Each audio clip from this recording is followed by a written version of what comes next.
Bismillahirrahmanirrahim. Alhamdulillahi rabbil alamin. Wa bihi nasta'in ala umur dunya waddin. Nastaghfiruhu wa nastahdihi wa natubu ilaihi wa natawakkalu alaihi. Wa na'udzu bihi min syururi anfusina wa min sayyiati a'malina. من يهده الله فلا مضل له وهو المهتد وما يضلل فلن تجد له وليا مرشدا ولا هادي له أشهد أن لا إله إلا الله وحده لا شريك له وأشهد أن سيدنا محمدا عبده ورسوله اللهم صل وسلم وبارك على هذا النبي الكريم سيدنا وحبيبنا وشفيعنا وزهرنا ومولانا محمد المصطفى وعلى آله وصحبه ومن دعا بدعوته وتمسك بسنته وجاهد في سبيل الله إلى يوم الدين رب اشرح لي صدري ويسر لي أمري واحلل عقدة من لساني يفقهوا قولي سبحانك لا علم لنا إلا ما علمتنا إنك أنت العليم الحكيم ولا حول ولا قوة إلا بالله العلي العظيم اللهم افتح علينا حكمتك وانشر علينا من خزائن رحمتك يا أرحم الراحمين اللهم أرنا الحق حقا وارزقنا اتباعه وأرنا الباطل باطلا وارزقنا اجتنابه قال الله سبحانه وتعالى في كتاب العزيز أعوذ بالله من الشيطان الرجيم وإلهكم إله واحد لا إله إلا هو الرحمن الرحيم صدق الله العظيم وقال نبينا سيدنا محمد صلى الله عليه وسلم تفكروا في خلق الله ولا تتفكروا في الله أو كما قال صدق رسول الله صلى الله عليه وسلم. Tuan-tuan, puan-puan muslimin dan muslimat yang rahmat sekalian, Assalamualaikum warahmatullahi wabarakatuh. Amma ba'd. Alhamdulillah, alhamdulillah, pada tengah hari Khamis ini 11 Safar 1444 Hijrah bersamaan 8 September 2022 Mesti kita panjatkan setinggi puji syukur kepada Allah SWT. Kita sama-sama menunaikan solat fardu zuhur berjamaah dipimpin oleh Tuan Imam kita Al-Fadhil Ustaz Muhammad Nur Mansur Hafizahullah Ta'ala. Terima kasih diucapkan kepada Al-Fadhil Ustaz yang memimpin mengimamkan solat zuhur sebentar tadi solat fardu zuhur sebentar tadi. Dan pada hari ini kuliah zuhur kita teruskan kembali pengajian kitab Aqidah Ahli Sunnah wal Jamaah Asy'ariyah dan Maturidiyah yang disusun oleh Fadilatul Syekh Tuan Guru Ustaz Abdul Rauf bin Nurin Al-Bahanji Al-Ali Hafizahullah Ta'ala, yang mana pada hari Selasa lepas kita tidak mengaji kitab ni seperti mana yang telah tuan-puan sedia maklum. Jadi pada hari ini kita kembali meneruskan pengajian kitab ini dan kita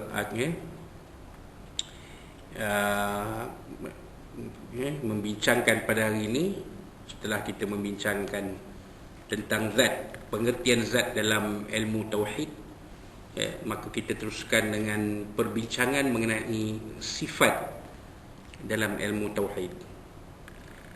Sifat artinya tiap-tiap sesuatu yang berdiri di atas zat, seperti qudrah, kuasa, iradah, berkendak dan hayat, hidup. Semua perkara ini berdiri dan atau ada pada zat, tidak sekali-kali berpisah, yakni bercerai daripada zat. Inilah takrif sifat yang sedia kala, yakni qadim, di mana sifat ni diberi atas zat. Kan, kereta besar tu sifat. Kereta cantik tu sifat. Pokok tinggi tinggi itu sifat. Bola bulat, bola itu bulat, bulat itu sifat. Dia berdiri di atas zat bola tu, zat bola tu bulat. Maka bulat itu sifat. Kan? Pokok itu tinggi, tinggi itu sifat pokok. Kan? Pokok tu nampak naik tu kan, tinggi tu, jadi tinggi tu sifat pokok. Roti itu sedap, sedap itu sifat bagi roti. Tengok roti itu, kita tengok sedap, roti ni sedap ni, sedap itu sifat. Tetapi bagi Tuhan, bagi Allah Ta'ala juga memiliki, sebagai zat, dia juga memiliki sifat. Kan kita ketahui sifat 13, sifat 20 tu sifat Allah lah tu. Bezanya sifat Allah itu qadim, itu beza dia, sedia ada, sedia kala. Dia tidak bercerai daripada zat. Allah itu kudrah, berkuasa, maha berkuasa, maka ianya sedia kala pada Allah. Tidaklah Allah itu satu masa tak berkuasa, tidak maha berkuasa, tak ada. Macam kita manusia, kita ada kuasa. Manusia ada kalanya diberi Allah kuasa. Kan? Kuasa apa? Kan? Kuasa mentadbir, kuasa memerintah, kuasa mengarah. Kenapa? Kerana dia diberi Allah kedudukan untuk jadi seorang yang berkuasa, yang ada kuasa. Sampai masa dia, Allah Ta'ala tarik balik kuasa tu daripada dia, maka dia tak ada kuasa. Kan? Itu maksud dia. Kan? Seorang pemimpin, pemimpin dalam apa peringkat pun, dia jadi pemimpin, maka dia ada kuasa. Tetapi apabila dia tidak lagi jadi pemimpin, dia tak ada kuasa. Kan? Itu cerita dia lah. Maknanya sifat yang ada pada makhluk itu tidak sedia kala. Kan? Macam tadi kita beritahu bola tu bulat, kan? Tapi bila dipancitkan bola tu, adakah bola itu kekal bulat? Atau dia tak kekal dia? Angin dah keluar, pancit kelepet. Kan? Nak sepak pun tak pergi jauh dia. Kan? Mendatar je pergi. Bunyi pun dah tak bunyi padu dah. Sebab apa? Sebab angin dah tak ada dalam bola tu. Tapi kalau angin tu dalam bola tu ada, kan? Cukup sukatan dia, padu bola tu. Kalau main bola kena tuam, belebam dia tu dia, tuam bola, kawan sepak kena kita. Lebam kaki kita, lebam badan kita. Kan? Kalau kena perut senak. Kan? Cuba kalau bola yang ada angin tu kita sepak ke perut, kaki tak sampai. Menunjukkan zat makhluk itu tidak kekal. Berbeza dengan zat sifat yang ada pada zat Allah Subhanahu wa Ta'ala, dia kekal. Itu maksud dia. Baik, perhatian. Ada juga sifat baru yang boleh berpisah daripada zatnya, tetapi ketika berpisah daripada zatnya, jadilah ia zat, bukan sifat lagi. Misalnya, cat warna putih pada papan, sebagaimana ia melekat pada papan, dikatakan sifat, yakni arat pada papan. Apabila tanggal putih tersebut berkeping-keping, maka dikatakan zat jirim putih. Jadi macam yang kita sebut contoh tadi, contoh ni tuan-tuan pun berfikir, kadang-kadang berkerut. Kita ambil contoh yang lebih mudah, yang semua kita boleh faham. Macam tadi, bola tadi kan. Bola itu, katakanlah bola itu warna putih. Warna dia warna putih. Bola itu berwarna putih. Jadi putih itu sifat, warna putih itu sifat bagi bola. Tiba-tiba bapak kita dia tukarkan color, dia cat pula bola tu jadi color kuning. Kan? Jadi putih tu bukan lagi sifat pada bola tu, dia dah berubah. Warna bola dah jadi warna kuning, bukan warna putih. Kan? Jadi sifat pada makhluk itu, zat makhluk itu tidak kekal. Walau bagaimanapun keadaan ini tidaklah menyalahi takrif sifat, iaitu sifat tidak bercerai daripada zat, kerana zat makhluk pada hakikatnya adalah terkib, iaitu susunan-susunan lebih juzuk ini komponen zat-zat makhluk itu sendiri. Jadi mudah nak faham. Macam kita ni, itulah dia ada zat yang sifat yang ada pada zat makhluk boleh berubah mengikut keadaan-keadaan dia yang tertentu, keadaan-keadaan yang berbeza. Dan makanan macam tu juga. Makanan tu segar sebab baru dimasak. Cuba kalau dah 5-6 hari makanan yang sama jadi basi, kan? Adakah kekal sifat segar pada makanan tu? Tak kekal, berubah. Baik tu makanan kita, kalau kita beli roti contoh kan, kita beli roti ke beli apa-apa yang makanan yang telah diproses, dia ada tarikh luput. Tarikh luput tu ada. Baca tarikh luput tu bila agak-agak tengok kan. Kalau tarikh luput dia tu lama lagi, bermakna bolehlah kita simpan makanan tu, selagi ia tidak digunakan, dimakan, disentuh, dijamah. Kan? Kalau contoh macam margarin lah contoh, dia ada tarikh luput dia, tapi kalau kita tak jaga kan, kita guna sudu, guna apa-apalah sudu lah, tak basuh kan, kita gunakan, nak guna margarin, ambil margarin nak sapu ke roti, akhirnya margarin itu akan jadi berkulat, dan bila berkulat dah tak sesuai lagi dimakan. Kan? Jadi sifat zat sifat pada zat makhluk itu boleh berubah mengikut keadaan-keadaan yang berbeza-beza. Tapi zat pada zat sifat pada zat Allah SWT tidak akan berubah. Kalau Ta'ala itu wujud, dia tak akan jadi tak wujud. Dia wujud lah. Allah Ta'ala itu zat dia wujud, sifat dia wujud. Zat Allah itu sifat dia wujud. Maka selama-lamanya wujud. Dia tak seperti makhluk macam kita. Kita ni asal tiada. Sifat kita asal tiada. Dijadikan, dicipta Allah Ta'ala, maka ada dia. Dan ada kita itu tidak kekal. Satu masa kita akan kembali tiada. Bila? Waktu kita mati.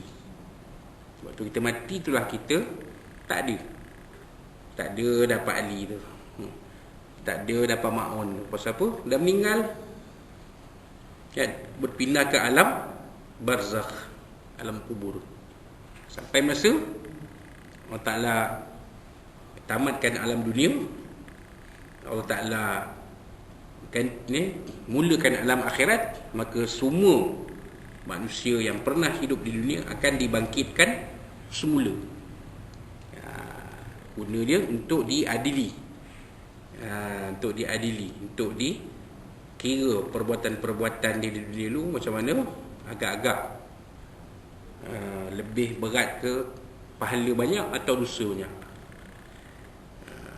Kan, kita sebagai orang Islam, orang Muslim, berdoa pada Allah, mudah-mudahan amalan kita yang ditimbang itu lebih berat daripada amalan-amalan kejahatan kita. Dan mudah-mudahan kita akan permudahkan laluan ke syurga. Kan? Jadi kita ada fasa-fasa, tapi Allah Ta'ala tidak. Allah Ta'ala dia hayyun la yamut. Allah Ta'ala tu hidup, maha hidup, tidak mati. Kan? Sebab zat, sifat berzat Allah itu dia kekal, dia berkekalan, dia tak berubah. Kan? Maka pengertian arat sifat makhluk artinya sesuatu yang memenuhi lapang mengikut lapang jirim, atau dikatakan juga sesuatu yang berdiri pada jirim. Misalnya warna hijau dan bau wangi, diam yang ada pada seketul sabun. Difaham daripada kenyataan ini sifat Allah Ta'ala tidak disebut arat kerana ia bukan daripada perkara yang memenuhi lapang dan ruangan mengikut ruangan jirim. Maka fahami olehmu baik-baik perbahasan ini. Jadi itu dia tuan-tuan. Arat atau sifat makhluk itu boleh dilihat, boleh dipamerkan. Itu daripada perkataan arat. Arat itu daripada perkataan aradha, ma'rad. Boleh. Sifat makhluk ini boleh dipamerkan, boleh dizahirkan. Sifat makhluk ni kan, kurus, gemuk, tinggi, rendah, besar, kecil, lawa, hodoh, boleh nampak, boleh ditunjukkan. Macam mana rupa manusia cantik? Tengoklah yang tampan-tampan, yang lawa-lawa, itulah manusia cantik. Manusia yang hodoh macam mana? Tengoklah si bongkok. Si bongkok dalam filem Sumpah Orang Minyak. Tengok tu si bongkok tu. Itulah contoh manusia hodoh. Kan? Boleh tengok. Tapi sifat pada zat Allah boleh tak dilihat? Tak boleh. Kerana apa? Kerana Allah Ta'ala itu dia bukan makhluk. Allah Ta'ala itu Tuhan. Maka sifat-sifat pada Tuhan bukan arat. Kan? Maknanya Allah Ta'ala itu tidak berjisim, Allah Ta'ala itu tidak berjirim, Allah Ta'ala itu tidak berjauhar, Allah Ta'ala itu tidak bertempat, Allah Ta'ala itu tidak beruang, tidak ada ruang, tidak memenuhi ruang. Allah Ta'ala itu tiada masa, Allah Ta'ala itu tiada waktu, Allah Ta'ala itu tidak ada mula dan tidak ada akhir. Itu kena faham tu. Maknanya tuan-tuan dan puan, sifat-sifat, segala sifat yang ada pada makhluk tiada pada Allah, dan sifat yang ada pada Allah tiada pada makhluk. Faham tu mudah. Kan? Kan? Walaupun di sana Allah Ta'ala, Nabi SAW sebut innallaha jamilun yuhibbul jamal. Sesungguhnya Allah Ta'ala itu cantik dan menyukai kecantikan. Apa makna tu? Sesungguhnya Allah Ta'ala itu cantik. Cantik Allah Ta'ala boleh dilihat tak? Tak boleh. Sebab dia bukan arat. Dia bukan arat. Maksud cantik itu dari segi bahasa, dia panggil metafora. Kalau bahasa sastra dia. Bukan hakikatnya, bukan sifat yang boleh dilihat. Tapi boleh dilihat kecantikan Allah itu dari ciptaan Allah. Jadi bila Allah mencipta makhluk dengan keindahannya, kan, maka jelaslah di situ Allah Ta'ala itu cantik. Kalau Allah Ta'ala itu hodoh, Allah Ta'ala tak boleh mencipta kecantikan alam maya ni. Tak boleh. Tapi boleh tak cantik Allah itu dilihat oleh manusia? Tak boleh. Allah Ta'ala itu Tuhan, kan? Jadi sifat cantik itu bukan arat.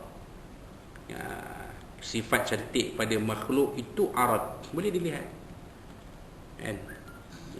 Orang kata orang kata, contoh ni kita ceritalah sekarang, orang kata Mira Filzah tu cantik. cantik dia. Ada budak Sabah cantik macam dia. Boleh nampak tak? Boleh tengok tak kecantikan tu? Boleh zahir. Tapi Allah Ta'ala, kita boleh tak melihat kecantikan pada zat Allah? Tak boleh. Kecantikan zat pada zat Allah itu bukan Arab, bukan sifat makhluk. Wallahu a'lam. Jadi insyaAllah pada kuliah kita akan datang, kita akan sambung sedikit lagi berkaitan dengan apa perbahasan antara zat dan sifat ni, insyaAllah. Dan yang akan seterusnya lah, insyaAllah kita akan bincangkan pada kuliah yang akan datang. Yang baik dari Allah SWT, yang kurang tu daripada kita semua. Wallahu a'lam barakallahu. Aku lakukan lazat wa fa'azim li wa lakum. Billahi taufiq. Assalamualaikum warahmatullahi wabarakatuh.